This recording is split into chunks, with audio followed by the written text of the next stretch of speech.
हम लाते हैं top news, आपके फेवरेट टॉक शोज और अनलिमिटेड एंटरटेनमेंट सिर्फ यूट्यूब पर। अगर आपने अभी तक हमारा चैनल सब्सक्राइब नहीं किया तो अभी सब्सक्राइब करें और बेल आइकॉन को क्लिक करके हमारी लेटेस्ट वीडियोस के बारे में अपडेट जानें। सब्सक्राइब कीजिए और हम आपको लिए चलेंगे आपकी फेवरेट वीडियो की तरफ।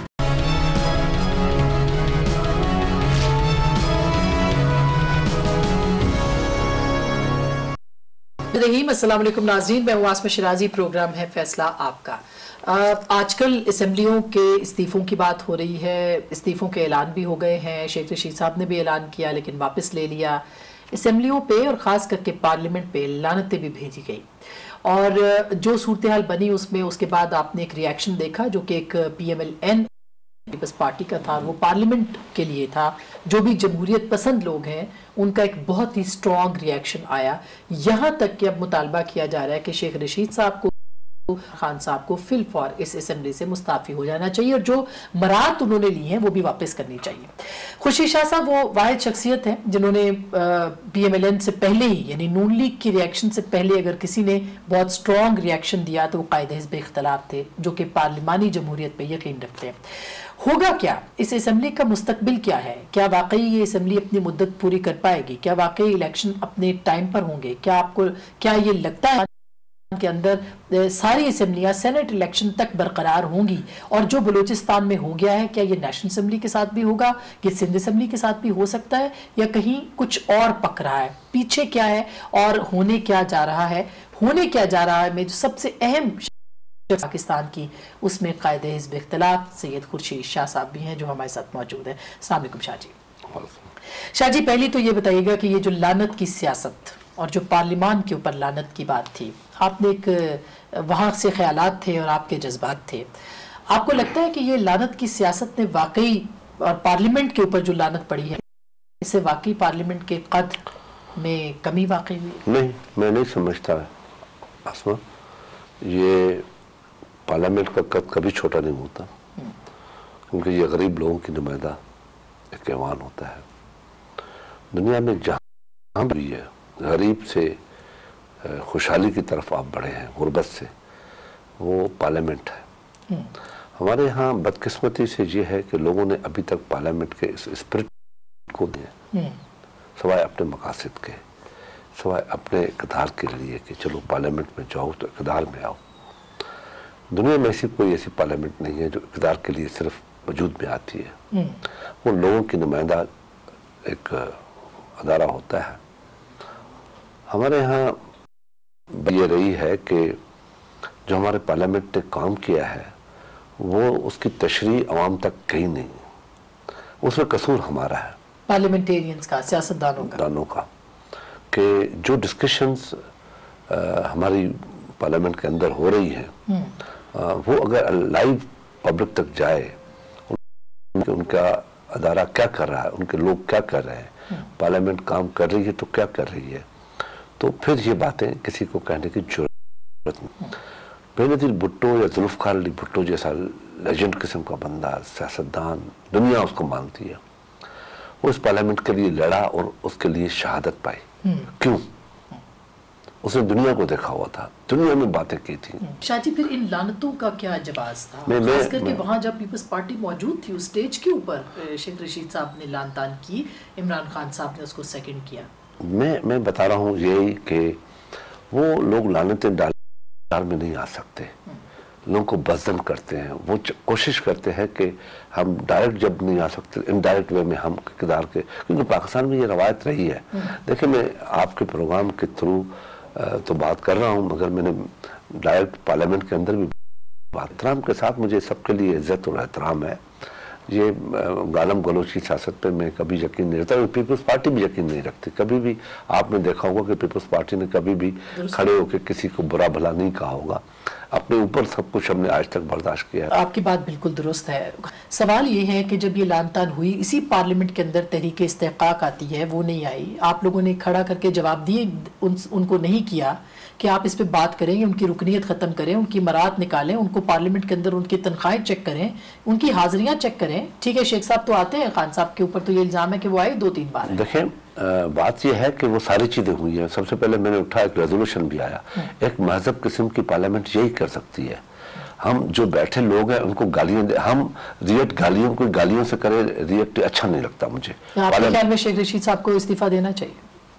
उसने पब्लिक में कहा है, उसका इमेज खत्म हो गया है। अभी मैं आपको बता रहा हूँ, शेख साहब अगर मेरी बात सुनते होंगे, ये आम आदमी की बात बता रहा हूँ कि शेख साहब ने अगर ये इस्तीफा नहीं दिया, इतना बड़ा ऐलान किया लाहौर, उसके बाद इस्तीफा नहीं दे रहा है और कह रहा है कि मुझे इमरान खान मना कर रहा है, तो फिर इमरान खान ने इसकी बात मानते हुए खुद क्यों ऐलान कर दिया? वो क्यों मना करेगा? एक ये अपना फैसला होता है। आपने अगर जिस ऐवान में नहीं आना है, जिस पार्लियामेंट में नहीं आना है, तो आप उस सिस्टम से ही हट जाए। आप उस सिस्टम को खुदा हाफिज कह दे, जिसको आना होगा वो आएगा। अब अगर आप आना चाहते हैं कि आप तो पार्लियामेंट बहुत अच्छी है, अगर आपको किरदार न मिले तो पार्लियामेंट बहुत बुरी है, आपकी पार्लियामेंट पे लानत है, तो क्या आप खैबर पख्तूनख्वा की असेंबली को भी आप लानत डाल रहे हैं? वो भी पार्लियामेंट का हिस्सा है, पार्लियामेंट का हिस्सा है, फेडरेशन का हिस्सा है, वहां भी असेंबली है, क्या वो भी लानत आ गई? वहां से तो इस्तीफे वो आपको लगता है कि केपीके से नहीं, वो कभी आप बड़ा वो शूर बंदा है खटक, वो कभी इस्तीफा 8 मरतबा बोलेगा, नहीं देगा इस्तीफा। आज उन्होंने इस्तीफे तो जमा करा दिए खान साहब के पास कि भाई जब उनका इख्तियार होगा तो खान साहब दे। ये इस्तीफा मंजूर नहीं होती। मैं अब ये बड़े बड़े ड्रामे हमने देखे हैं, इस्तीफा लीडरशिप के पास चले गए मगर होते नहीं है। वो तो इस्तीफा आपको स्पीकर के हाथ में देने हैं और खुद बोलना है कि जी मैं बगैर दबाव के डाल रहा हूँ। ये तो इमरान खान साहब भी इस्तीफा, आपने रिसेंट अकरेंस है ना, ये इस्तीफा चली गई पीटीआई की, जब उसने स्पीकर ने सबको बुलाया, कोई आ ही नहीं रहा था। एमक्यूएम की इस्तीफाएं गई, स्पीकर ने कोई नहीं आ रहा था। ये अभी रिसेंट अकरेंस है। ये ड्रामे होते हैं कि जी हमने जमा करवा दी। ये देंगे, इस्तीफाएं देंगे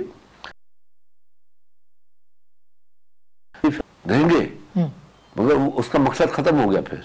और 1 फरवरी को इसलिए कि 120 दिन शुरू हो जाए, इंतखाब नहीं हो सकता, कोई उनकी जगह इस्तीफा की कोई कदर नहीं होगी। इस्तीफा देनी तो चलो आज ही दे दो, तब कदर होगी, फिर समझ में आएगा। मगर अब भी देंगे तो उसकी क्या कदर होगी?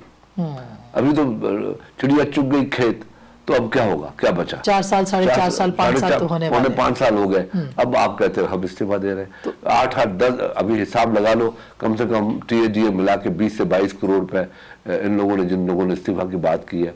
इमरान खान साहब को ही देख लो, अगर 4 साल में उसने 80-90 लाख 1 करोड़ रुपया ले लिया होगा। उसी पार्लियामेंट से खाते हो, उसी को छेद करते हो। खुदा को मानो, इस पार्लियामेंट की कदर करो, इज्जत करो।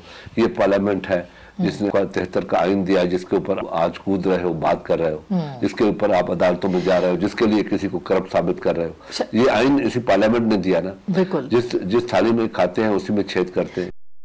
लेकिन अगर आप कह रहे हैं 1 फरवरी को जब 120 दिन रह जाएंगे ये इस्तीफे दे सकते हैं, तो उसके बाद फिर सेनेट के इलेक्शन के क्या चांसेस होंगे? क्या इम्कानात आपको लगते हैं कि सेनेट इंतखाबात हो जाएंगे? सेनेट के इलेक्शन बिल्कुल होंगे, क्योंकि ये तो नेशनल असेंबली से देंगे ना, सुबह से नहीं देंगे। ये नोट कर ले मेरी बात, नोट कर ले, दोबारा चलाएंगे फिर ये बार-बार बात आपकी। नोट कर लें कि ये सेनेट से पहले नहीं देंगे। सेनेट इलेक्शन में हिस्सा कैसे देंगे इस्तीफा? सवाल ही पैदा नहीं होता। और उसमें इन जमातों का स्टैंडर्ड, डबल स्टैंडर्ड जाहिर हो जाएगा। मैं बड़ी इज्जत और एहतराम से उनसे कहता हूं कि खुदा के वास्ते कोई ऐसे फैसले करे जिसमें आपको पब्लिक में जाते हुए शर्म महसूस नहीं आया। और पब्लिक भी आजकल सोच रही है, अब पब्लिक ने सोचना शुरू किया है कि हम ऐसी लीडरशिप को क्या करें। कभी वो गालियां देते हैं, कभी वो अंदर जाते हैं, कभी क्या कहते हैं, कभी कंटेनर पे चढ़ जाते हैं, कभी बुरा भी कहते हैं, फिर गले भी लगते हैं। अच्छा, बीच में ये भी आई थी कि शायद सिंध असेंबली भी पीपल्स पार्टी तहलील कर सकती है अगर वक्त मिले, क्योंकि जमहूरियत को क्यों करेंगे, क्यों करें, क्यों तहलील करें? कोई अदारा नहीं चाहता। मैं बड़े फसूख से कहता हूँ, कोई ऐसा अदारा बाहर से नहीं चाहता कि असेंबलियां खत्म हो। सब इदारे, सारे इदारे कहते हैं कि असेंबली अपना टाइम पूरा करें। Chief of the army staff ने तो बड़ा खुल के सेनेट में कह दिया। अब इतना बड़ा कदावर शख्सियत, इतना बड़ा एक अदारे का सरबराह जो पाकिस्तान की आज आ रहा है जिसका बहुत बड़ा कद है, वो अपनी एक बात करके जा रहा है कि जमहूरियत को मटीरियल नहीं होने देगा, तो मुझे यकीन है कि वो तलवार लेके खड़े हो जाएंगे। जमहूरियत को नहीं, वो तो बार बार डीजी ISPR भी कह रहे हैं कि कोई भी जमहूरियत को सिर्फ गैर जमहूरी रवैयों से खतरा है। और वो खतरा कौन गैर जमहूरी कर रहा है? पीपल्स पार्टी तो नहीं कर रही, पीपल्स पार्टी तो नहीं कर रही। पीपल्स पार्टी आज भी अंदर बैठी है, आज भी मेरी लीडरशिप खुल के बात कर रही है, खुल के हम बात कर रहे हैं। ठीक, लेकिन शाह जी आपको लगता है कि आप ये कह रहे हैं ये इस्तीफे नहीं देंगे, असेंबलियां भी रहेंगी, नेशनल असेंबली से दे सकते हैं ज्यादा, वो एक ऐसी सूरत हाल में हो सकती है कि, लेकिन वो भी प्राइम मिनिस्टर कहते हैं मैं तहलील नहीं करने दूंगा, वो भी नहीं करेंगे, कभी नहीं करेंगे, कभी नहीं करेंगे। लेकिन इलेक्टोरल है वो इफेक्ट होगा सेनेट के लिए, नेशनल असेंबली की हद तक जो 2 सीटें नहीं होगी। अगर 23 आदमी चले गए तो असेंबली पे असर नहीं पड़ेगा, वो तो 5% भी नहीं हुआ, 6% हुआ, तो उससे कोई। जो जरदारी साहब ने लाहौर के जलसे में कहा कि हमें मजबूर ना किया जाए कि हम जमहूरियत को ही खबर खुदा हाफिज कह दें, इस तरह की बात उन्होंने कही थी, वो उन्होंने क्यों बात की और जरदारी साहब गए उस कॉन्टेस्ट में उसने कहा कि जो अभी हालात जो डबल स्टैंडर्ड्स हो रहे हैं वो अदारों से बात की उसने कि हमारे लिए सिंध के लिए अपने अलग कानून बना हुआ है और पंजाब के लिए अलग बना हुआ है, खैबर पख्तूनख्वा के लिए, उसके लिए बात की उसने। जमहूरियत का मतलब ये नहीं है कि आप अनजस्टिस कर लें, जस्टिस ना करें। जमहूरियत का मतलब ये है कि इंसाफ फराहम करें बराबरों पे। तो आपको लग रहा है कि इलेक्शन जो आम इंतखाबात हैं वो जुलाई की 15 जुलाई प्राइम मिनिस्टर बात कर रहे हैं उसके ऊपर होंगे, आपको लगता है वो 15 जुलाई को होंगे? जी, मेरी तो पूरी उम्मीद है कि टाइम पे। सर आपकी उम्मीद है, मतलब कैलकुलेशन क्या है? आपसे ज्यादा सीनियर सियासतदान कौन है? कैलकुलेशन तो यही है कि इलेक्शन टाइम पे होंगे। अभी हमें प्राइम मिनिस्टर को देखना है कि प्राइम मिनिस्टर कौन होना चाहिए। बाकी इलेक्शन कमीशन का काम है, इलेक्शन कमीशन अपना टाइम पूरा कर ले। आपने मुशावरत शुरू कर दी प्राइम मिनिस्टर के साथ? मैं अभी नहीं की है, अभी मैं समझता हूँ हफ्ते 10 दिन के अंदर ही शुरू हो जाएगी मुशावरत, और मैं अपनी पार्टियों से, अपोजिशन की जमातों से भी बात करूंगा। होना चाहिए, ऐसा बंदा होना चाहिए जो फेस कर सके, काम कर सके, जो पहले हमारी कोशिश होगी हम फैसला करें, ठीक, इलेक्शन कमीशन फैसला न करे। हम गुफ्तगू कर रहे हैं कायदे इस इख्तलाफ आप सैयद खुर्शीद शाह साहब से। एक छोटी सी ब्रेक ले रहे हैं, ब्रेक के बाद वापस आएंगे, लेकिन डोंट मिस इट बिकॉज बहुत सारी खबरें, अहम खबरें होने क्या जा रहा है, शादी से पूछनी है ब्रेक के बाद। वेलकम बैक नाज़रीन, एक बार फिर आपको खुशामदीद कहते हैं। शाह जी, आपने कहा कि आपने चैलेंज किया कि मैं ये देखेंगे KPK असेंबली तोड़ते हैं कि नहीं तोड़ते हैं, चेंज आ गया और वो भी, उस पर भी बात करेंगे। लेकिन सुनने में आ रहा है कि जो पीरनी हैं जिनके साथ रिश्ता भी भेजा है खान साहब ने, बुशरा साहिबा, उन्होंने भी मना किया खान साहब को कि आप KPK असेंबली से मत जाएं, रिज़ाइन मत करें, छुड़वाएं। मुझे एहतराम है उस खातून के लिए, बहुत मोअज़्ज़ज़ खातून होंगी, मगर अब किस्सा जमहूरियत का अगर पीरों और पीरनियों पे आ गया तो फिर उसको तो खुदा हाफिज होना चाहिए। कि आपको पता है कि सेकंड वर्ल्ड वार में एक बड़ा मशहूर किस्सा है कि क्वीन को ज़रूरत पड़ गई फौज लाने की, तो वो फौज को भर्ती करने के लिए पहुंच गए हमारे यहाँ लक है उनके यहाँ कि भाई आप फौज में आए। वो कदावर हैं, बड़े कद होते हैं, बड़े ताकतवर लोग हैं, तो ये मशहूर वाक़या है पंजाब का। तो उसने कहा कि जी ये है, उसने कहा फौज में क्या करके आएंगे हम, क्या करना है? उन्होंने कहा जंग लग गई है, रानी कह रही है कि आपको फौज में आना चाहिए, कि अगर हम फौज में आएंगे तो क्या होगा? उसका बड़ी ताकत हो जाएगी, बड़ी जीत जाएंगे हम। उन्होंने कहा अगर बात लकों पे आ गई है तो रानी को कहो कि सुलह कर ले। तो यही बात है कि अगर हम जो पीर साहबा है, मुझे तो एहतराम है, हर खातून के लिए एहतराम है, होना भी चाहिए। हर बात अपने लोग करते होंगे, किसी को मुझे कोई हक नहीं पहुंचता किसी के लिए कुछ कहूँ। अगर उसने कहा है कि नहीं तोड़नी चाहिए, मैं कह चुका हूँ कि वो नहीं टूटेगी। मुझे पता नहीं था कि आप मुझसे ये सवाल पूछेंगे। अच्छा, मैं तो कह रहा हूँ कि नहीं, असल में ट्रिब्यून ने छापा, जाहिर है कि उनकी शादी होने वाली। वैसे आप खुश हैं कि खान साहब शादी कर रहे हैं? कोई उनको गुड लक का? मेरी दुआ है कि शादी कर ले मगर संभाल भी ले। अच्छा, तो मैं नहीं सवाल पूछती, लेकिन ये कि आपने कहा कि असेंबली अपनी मुद्दत पूरी करेंगी, सेनेट इंतखाबात अपने वक्त पर होंगे। अगर जो आम इंतखाबात हैं जिसमें डीलिमिटेशन अब होने जा रही है, हो रही है, उसमें आप बेहतर जानते हैं कि जब ये मसला होगा तो एक बड़ी कॉम्प्लिकेटेड सी सूरत हाल हो सकती है। यकम जून से 15 जुलाई का अगर वो डेट दे रहे हैं तो आपको लगता है 1.5 महीना काफ़ी है उसके लिए? देखें, इलेक्शन कमीशन के लिए बहुत बड़ा इम्तहान है, टाइम पीरियड बड़ा कम है और इसमें लोग अपीलों में भी जाएंगे। राइट ऑफ अपील आप छीन नहीं सकते लोगों के साथ। क्या होता है, मगर ये इलेक्शन कमीशन की रिस्पॉन्सिबिलिटी बनती है कि इलेक्शन कमीशन टाइम पे करवा ले। और अगर नहीं करवाते तो कराना पड़ेगा। मैं तो इस हक में हूँ, कराना पड़ेगा, उनको कराना पड़ेगा। नहीं करा लिया तो फिर उसके लिए कानूनी रास्ता ढूंढना पड़ेगा। कानूनी रास्ता क्या हो सकता है? कानूनी हो सकता है कि सिटिंग प्राइम मिनिस्टर जो केयर टेकर होगा वो प्रेसिडेंट, इलेक्शन कमीशन उसको कहेगी कि जी ये टाइम पे नहीं हो सकता और वो प्रेसिडेंट को लिखेगा, प्रेसिडेंट सुप्रीम कोर्ट को लिखेगा। तो यही हो सकता है, मगर मैं नहीं समझता मामला अगर ऐसे नहीं होता तो फिर सुप्रीम कोर्ट के हाथ में आएगा और सुप्रीम कोर्ट मुद्दते मयाद जो है केयरटेकर गवर्नमेंट की वो बढ़ा सकती है। आइन के अंदर क्या है, मैं क्योंकि आइन का एक्सपर्ट इतना नहीं हूँ कि मैं ये कह सकूँ, मुझे दावा कर सकूँ, मिसगाइड कर दूँ अपनी कौम को। मैं नहीं कर, तो मुझे पता नहीं कि आइन की पोजीशन क्या होगी उस वक्त। लेकिन उस सूरत में मामला सुप्रीम कोर्ट आपने के बात पास उठाई तो मैं इसको देख भी लूंगा, बड़ा डिटेल से देख भी लूंगा। लेकिन उस सूरत में मामला सुप्रीम जाएगा मैं भी अगर ऐसा होता है तो हम एक बात कर रहे हैं assumption पे। लेकिन ये assumption बहुत सर की बड़ी रियलिटी से करीब है, क्योंकि सेंस आप तो आपने इतने इलेक्शन लड़े हैं, आपको पता है कि प्रोसेस जब शुरू होता है कागजात नामजद की फाइल के जांच पड़ताल अपीलें तो काफी लंबा जाता है। इस सिस्टम को अगर इसी तरह देखें तो फिर तो 15 जुलाई 1.5 महीने में कैसे होगा? देखे, मैं तो दुआ कर सकता हूँ, सैयद हूँ, पीर हूँ, आजकल पीरों की बातें बड़ी चलती है ना। लेकिन शेख रशीद कहते हैं कि इनको इलेक्शन नजर नहीं आ रहा। मैं उस पर तबसरा नहीं करना चाहता। शेख रशीद आपको पता है वो भी पीर है। पीर हो गया, मतलब ऐसे अक्सर पेश गोइयां करते हैं, आपको नहीं पता? शाहजी ये बताएगा कि अब जबकि ये सूरत हाल इस हद तक पहुंच सकती है और सारी चीजें, आपने कहा था हम निगरान वज़ीर आज़म के ऊपर हफ्ता 10 दिन के अंदर मुशावरत शुरू कर देंगे। वज़ीर आज़म कहते हैं कि मैं ऐसा शख्स लेके आऊँगा कि किसी को एतराज़ नहीं होगा। वो खुद नहीं ला सकता जब तक मैं मुझसे मुशावरत नहीं करेगा। ऐसा कौन शख्स? पूरी कोशिश होगी, जैसे हमने नैब में हमने कोशिश की कि अच्छा बंदा ले आए हैं, अभी तक तो उसका प्रोफाइल अच्छा जा रहा है। आप मुतमईन हैं नैब के चेयरमैन से?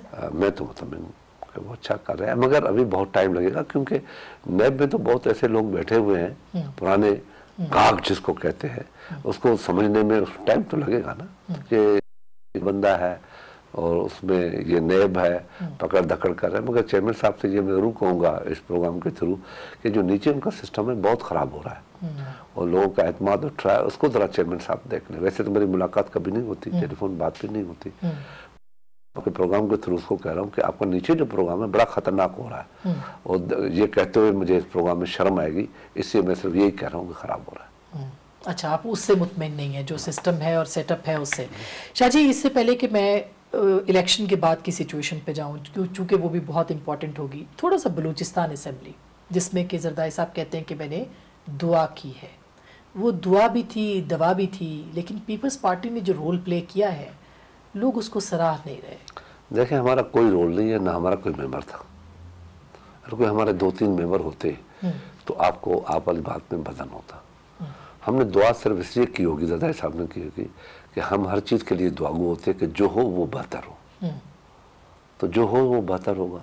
लेकिन वहाँ क़य्यूम सुमरो साहब रहे और क़य्यूम सुमरो कोई हमारा बड़ा सियासतदान नहीं है, हमारा वर्कर है पार्टी का, वो गया होगा, उनका कोई ताल्लुक होगा, गया होगा। मगर ये तो ज़रूरी नहीं है कि पीपल्स पार्टी ने सारे मेंबर पकड़ के उनको दे दिए और सारे पकड़ के नून के, क्यू के, पख्तूनख्वा के सारे हमारे पीपल्स पार्टी में आ गए। हम अगर इतने स्ट्रांग हैं तो फिर हम बहुत स्ट्रांग हो जाएंगे। लेकिन शायद जो बलूचिस्तान में हुआ, आप उससे मुतमईन है कि ये सही ऐसे ही होना चाहिए था? वहाँ पे ये चीज़ काफ़ी अर्से से चल रही थी, 8-9 महीने से चल रही थी, विदिन उनकी पार्लियामेंट के अंदर ग्रुप में हो रही थी और ये चीज़ मुझे नज़र आ रही थी। शायद मैं आपके प्रोग्राम में या किसी और के प्रोग्राम में ये कह भी चुका हूँ 6-7 महीने पहले कि कोई ऐसी चीज़ सडनली बलूचिस्तान में हो सकती है जो अब नज़र नहीं आती, ये मैं कह भी चुका हूँ। तो ये आपके ख्याल में कुछ भी ऐसा नहीं हुआ जो गैर मरई ताकतों ने किया हो? ऐसा कोई ना कोई हो जाता होगा कहीं ना कहीं इस्टेब्लिशमेंट ने, क्योंकि अब सेनेट के अंदर उनकी अक्सरियत तो पीएमएलएन की वहां से नहीं बन सकेगी, काफी सीटें उनकी वहां पे नुकसान जो सारे चले गए अब, क्योंकि बलूचिस्तान में जिसका बलूचिस्तान, मैं हमेशा ये कहता हूँ कि कश्मीर और गिलगित पाकिस्तान के इलेक्शन के साथ होनी चाहिए, क्योंकि वहाँ पे असरअंदाज होता है। और बलूचिस्तान में भी तकरीबन यही नज़र आता है, जब इलेक्शन साथ होती है तो वो जहाँ देखते हैं जो जीतने वाली पार्टी है वहाँ से लोग ज़्यादा आ जाते हैं। तो अब और आप क्यों सच बोलने में क्या गुनाह है, ये हिस्ट्री है। 2008 के इलेक्शन में हमारी अक्सरियत तो नहीं थी ना, पहले हुकूमत हमने बना ली। वो कैसे? मेंबर जो इंडिपेंडेंट मेंबर थे वो आ गए, कहा कि हुकूमत ये बनेगी। फेडरल ये इंटरेस्टिंग पहलू है, इसके ऊपर मैं डिटेल में बात करूंगी। पहले मैं थोड़ा सा सेनेट को वाइंड अप कर लूं। सेनेट आपको उसमें अक्सरियत पीपल्स पार्टी बना सकती है और बनाएगी। चेयरमैन सेनेट जो है वो सुनने में आ रहा है कि ये डील हो चुकी है कि चेयरमैन सेनेट पाकिस्तान पीपल्स पार्टी से आएगा। डील नहीं हुई है, कोई डील नहीं हुई है। जब अक्सरियत हमारी होगी तो ऑटोमेटिक नजर आएगा ना हमारा। बलूचिस्तान से आप निकाल लेंगे अब सीटें? जब ट्राई करेंगे हम अपने नुमाइंदे देंगे वहाँ पे। अब सारे आज़ाद ही हैं, हर आदमी टूट चुका है। कोशिश करेंगे कि वो हमें वोट दें, पीपल्स पार्टी को वोट दें। और पीपल्स पार्टी डेमोक्रेटिक पार्टी है, पीपल्स पार्टी इक्वल चलाती है। पीपल्स पार्टी ने जितना बलूचिस्तान में काम किया है, बलूचिस्तान को बेचा नहीं है। आज तो आप ये देख लें कि अंदाज़ा ये कर लें कि ग्वादर के नाम पे हमने अरबों रुपए डॉलर्स के हमें प्रोजेक्ट पाकिस्तान में चल रहे हैं, 3 सूबों में चल रहे हैं, बिजली के चल रहे हैं, रोड बन, और ग्वादर में पीने का पानी नहीं है। और लाहौर में उसी पैसों से, सीपेक के पैसों से, जिसका नाम ग्वादर का नाम पे है, नाम उनका है, उसका ऑरेंज ट्रेन चल रही है और चल रही है। वहाँ के लोगों को पानी पीने का नहीं है। चाइनीज ने अभी एक डिसैलिनेशन प्लांट लगाया है, 1-2 रुपए में बोतल गरीब लोगों को पीने के लिए देते हैं, बाकी पानी नहीं होता। और कहा, एक आदमी ने मुझे हंस के कहा, बलूचिस्तान में क्या इस एरिया के लोग नहाते ही नहीं है, इसलिए उनको नहाने का पानी चाहिए नहीं है। पाकिस्तान की गवर्नमेंट को पता है उनको नहाने का पानी चाहिए, लिए पानी देते हैं, बस नहाने के लिए पानी नहीं। ये दुरुस्त बात है, ये दुरुस्त बात है। और ये बड़ी अफसोसनाक बात है कि वहाँ पानी चोरी की, बोतलों की चोरी जो है वो खबर बन जाती है वहाँ पे कि चोरी करके भाग गया कोई। अब आप अंदाजा कर ले कि जिस लोग कैसे फेडरेशन को माने। ये तो ताकत है। पीपल्स पार्टी ने एक माहौल बनाया है कि फेडरेशन, आइन, कानून पाकिस्तान को मिला के रखा है, ये चल रहा है। अदरवाइज तो आपने खुद छोटे सूबों को, सवाल हुआ मेरे साथ, डिस्कशन हमारी हुई पीएससी में, तो कहा कि लोड शेडिंग सारे पाकिस्तान से ख़त्म हो गई है। तो मैंने कहा कि यार प्लीज़ पाकिस्तान का नाम न लें, आप कहें कि लोड शेडिंग पंजाब से ख़त्म हो गई है। मैंने वो ये कहा है कि आप मुझे यूनिट वाइज डिटेल दे दें और बताएं कि चोरी सबसे ज़्यादा कहाँ हो रही है। चोरी सबसे ज़्यादा पंजाब में हो रही है, सिंध में, बलूचिस्तान में और खैबर पख्तूनख्वा में चोरी से ज़्यादा लाइन लॉसेज है। बिल्कुल, जहाँ पे चोरी ज़्यादा, लाइन लॉसेज नहीं है, चोरी। शाह जी बिल्कुल, हम एक क्विक ब्रेक लेनी है, लेकिन हम गुफ्तगू करेंगे। बहुत इंपॉर्टेंट बात है। एक तो 2008 की तरह की अगर हंग पार्लियामेंट बन जाती है, उसके हवाले से, और कुछ जो इलेक्शन कमीशन की तैयारियां, उसके ऊपर भी हम ज़रूर बात करेंगे। एक छोटी सी ब्रेक के बाद वापस आएंगे।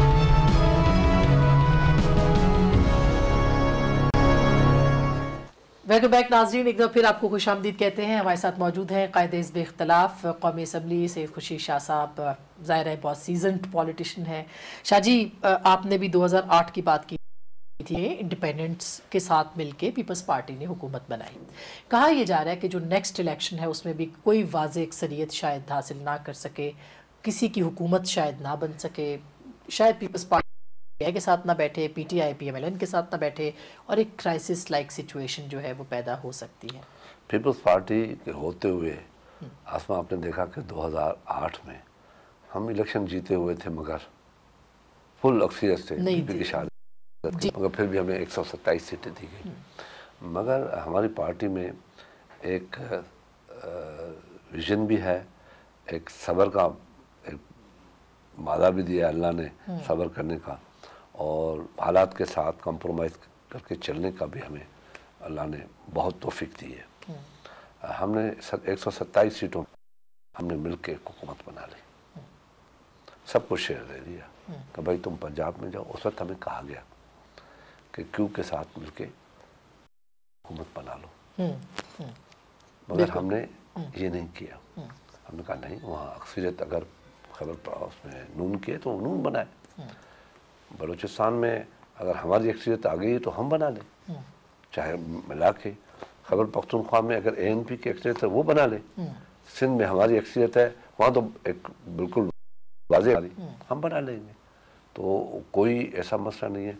यहाँ पे हमने मिलके हुकूमत बनाई, मगर ये आप देखें कि 127 सीटों पे हमने हुकूमत बनाई, बड़ी सक्सेसफुल 5 साल पूरा किया। यही साजिशें हमसे हुई। क्या साजिश नहीं हुई? आपको पता है, हर साजिश हुई। रोका गया, समरीज डायरेक्ट जा रही थी, डायरेक्ट कोर्ट में अदारे जा रहे थे, केसेस बन रहे थे, सारा कुछ हुआ। मगर हमने अपना जो सियासी एक्सपीरियंस है, जो भुट्टो साहब से लेके बेनजीर हमें आज तक मिला पीपल्स पार्टी को, जरदारी साहब ने बड़ा सबूत दिया सब्र का। और हमारा प्राइम मिनिस्टर भी हट गया, मगर बड़े आराम के साथ एक दूसरा प्राइम मिनिस्टर ले आए। पर दूसरा प्राइम मिनिस्टर लाने से बाद आपको पता है कि जो जिसको नॉमिनेट किया था बाहर आके फोर्स खड़ी हो गई गिरफ्तार करने के लिए कि उसको भी आप नहीं कर सकते। और फिर भी हमने गाली नहीं दी, हमने बुरा नहीं कहा। हमने कहा ठीक है, वेरी गुड, दूसरा तीसरा आ जाएगा, फिर तीसरा आ गया। लेकिन अब ऐसा नहीं हो रहा ना शाह जी। अभी अगर अभी इलेक्शन हुआ पीपल्स तो हमें उम्मीद है कि हम बना लेंगे हुकूमत और सबको मिला के बना लेंगे। ये आपको लग रहा है कि इंडिपेंडेंट्स अगर ज्यादा जीत गए तो फिर पीपल्स पार्टी के साथ आ जाएंगे और किसी लेवल के ऊपर एस्टैब्लिशमेंट के साथ डील नहीं होगी। हुकूमत भी देखें, मुशर्रफ के साथ जो बात हुई थी, सियासत किसको कहते हैं कि आप सांप भी मारो लाठी भी बचाओ, सिस्टम भी बचाओ और जो सिस्टम को डिरेल करने वाला है उसको भी निकालो। और हमने कोई बंदूक चला के मुशर्रफ को नहीं निकाला, हमने पॉलिटिकल वे में निकाला, चाहे इसके लिए हमें बड़ी कीमत भी देनी पड़ी। बिल्कुल देनी पड़ी, बिल्कुल शाह जी, इसमें कोई शुबा नहीं। लेकिन मुझे ये बताएगा कि फरवरी 1 फरवरी 120 दिन पार्लियामेंट के रह जाएंगे, कोई भी रिजाइन कर दे, ज़िमनी इंतखाब नहीं।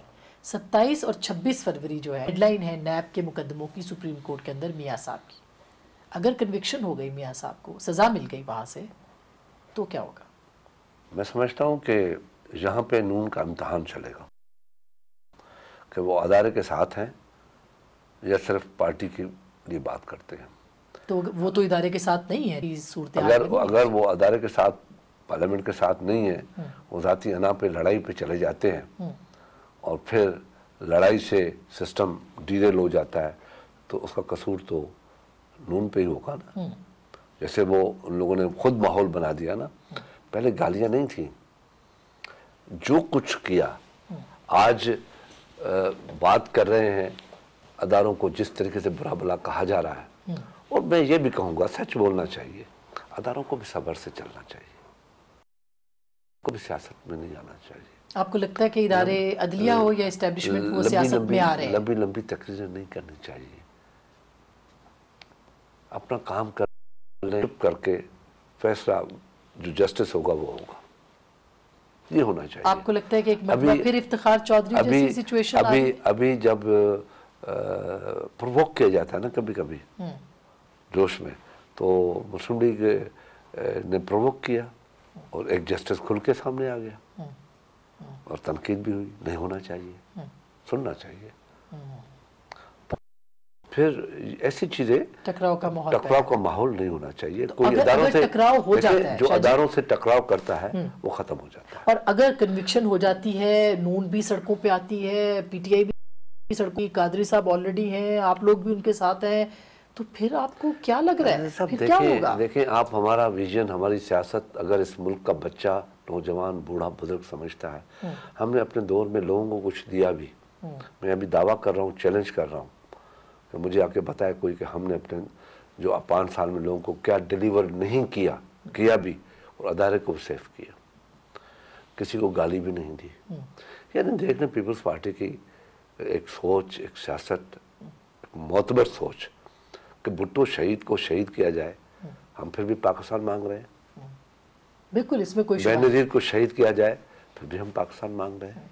भुट्टो के शहीद, दोनों बच्चे शहीद हो जाए, फिर भी हम पाकिस्तान मांग रहे हैं। शाह जी, अब जब आप कादरी साहब के साथ बैठ गए स्टेज के ऊपर, पीटीआई का मुंह उधर को, पीपल्स पार्टी का मुंह उधर को, और एक नाकाम पावर शो वहां पे हुआ, तो वो फिर पीपल्स पार्टी ने क्यों किया? हालांकि आप ऑपरेट नहीं है किसी भी चीज नहीं, हमें जो अलायंसेज हैं उसमें चलना पड़ता है, कभी जाता है कभी नाकाम जाता है। आप समझते हैं ये नाकाम हुआ? जब तक पीपल्स पार्टी वहाँ खड़ी थी कामयाब था, जब तक लोग वहां पे थे तो कामयाब था। पीपल्स पार्टी थी, पीपल्स पार्टी के लोग थे, लोग आए थे, और जब दूसरे आए वो कहते हैं कि हम जहाँ जाते हैं लोग मक्खियों की तरह आ जाते हैं। उस दिन लाहौर के लोगों ने जो पीटीआई के साथ पता नहीं क्यों नहीं आए मक्खियों की तरह। ये तो उनकी नाकामी है, उसको नजर आना चाहिए। कौन जिम्मेदार है? वो पीटीआई जिम्मेदार है उसकी या कोई और जिम्मेदार? नेचुरली पीटीआई भी है जिम्मेदार, क्योंकि अपने बंदे लेके आना चाहिए था। आप विटनेस है, कैमरा विटनेस है। आप देख रहे हैं जब जरदारी साहब आए हैं क्या माब है, लोग खड़े थे। और ये भी मैं क्लियर कर दूं, इस शो में सबसे ज्यादा पीपल्स पार्टी, उसके बाद मुस्लिम लीग, क्योंकि लोग भी काफी आए, अप्रिशिएट करते हैं हम उनको। उन लोगों ने पार्टिसिपेट दिल से किया, लोगों ने दिल से नहीं किया। कुछ लोग उसको नाकाम करना चाह रहे थे और खुद नाकाम हो गए। लास्ट सवाल सर, नैब के ऊपर शहबाज शरीफ की बहुत तनकीद सामने आई है, उनके ऊपर मुकदमे खुले, ये इसको आप किस नज़र से देखें? मैं तब जज्बाती हो जाता हूँ जब मैं अंदर से महसूस करता हूँ बात सच है, अब जज्बाती होकर अपनी जान छुड़ानी है, अब गालियाँ दे के अपनी जान छुड़ानी है। इससे मसला नहीं होता, अदारों से लड़ाइयाँ नहीं बनती। सैफुर रहमान ने हमारे लिए क्या नहीं किया, इससे बड़ा क्या सबूत है कि जज से यही शहबाज शरीफ उनसे पूछते हैं तुम आज चीख रहे हो, क्यों क्यों चीख रहे हो? तुझे तो कल भी इसी जुडिशरी ने प्रोटेक्ट किया। जब तुम एक जज को टेलीफोन करके कहते हो बेनजीर आसिफ को सजा दे दो, और वो पकड़ा जाता है, वही सुप्रीम कोर्ट उसको निकाल देती है दोनों जजेस को और तुझे बचा देती है। सुप्रीम कोर्ट ने शहबाज को बचाया ना जी, वरना उसको भी एक्शन होना चाहिए, बैन होना चाहिए कि तुमने how can you interference in judiciary. और तुम उसके लिए दोबारा जा सकते हैं सुप्रीम कोर्ट में इसी को लेके? नहीं, आप अब तो आजाद अदलिया है तो आप नहीं रह सकते। अब बहुत दूर हो गया, बढ़ गया, भी चली गई, मगर सजा होनी चाहिए ना। आप खुद ऐसी हरकतें करते हो तो उधर ठीक है, अब जब अपने गले में पड़ता है तो गालियां देना शुरू करते हो, और खुदा का खौफ करो। अब इंसाफ हो जाएगा आपके ख्याल में? इंसाफ होना चाहिए इसके साथ। नहीं है नवाज शरीफ, नहीं है शहबाज शरीफ, ज्यादती नहीं की है, करप्शन नहीं तो नहीं होना चाहिए। अब मैं एक किस्सा आपको छोटा सा बता दूं जाते जाते। हमारे सिंध में एक रोड बन रहा है, मोटरवे 260 अरब का। मैंने लेटर लिख दिया है, एक लेटर, दूसरा लेटर सुप्रीम कोर्ट को कि खुदा के वास्ते ये जुल्म हो रहा है, ये क्या कर रहे हो भाई आप? 200 अरब में 60 अरब के अंदर हम 8 लाइन, तुम लोग 3 लाइन बना रहे हो, हम 8 लाइन बना रहे हैं। तो ये मामला अब नैब के पास 200 है, अब नैब तो 200 अरब का है, और मैं पीएससी ने किया है, पीएससी ने किया है, अभी तक जवाब ही नहीं है। मैंने कहा मैं करने नहीं दूंगा, मैं डायरेक्ट फिर कोर्ट में चला जाऊंगा। Thank you so much. आप गुफ्तगू सुन रहे थे, आपको एक खाका मुस्तकबिल का ज़रूर दिया है शाह जी ने। अगर आपने ध्यान से गुफ्तगू सुनी है, बहुत सारी खबरें और मुस्तकबिल का पेश मंज़र आपके सामने आया है। इंतखाबात के हवाले से, सेनेट इंतखाबात और जो नैब के मुकदमात हैं उसके हवाले से, और असम्बलियों के मुस्तकबिल के हवाले से गुफ्तगू आपने सुनी। फैसला आपका।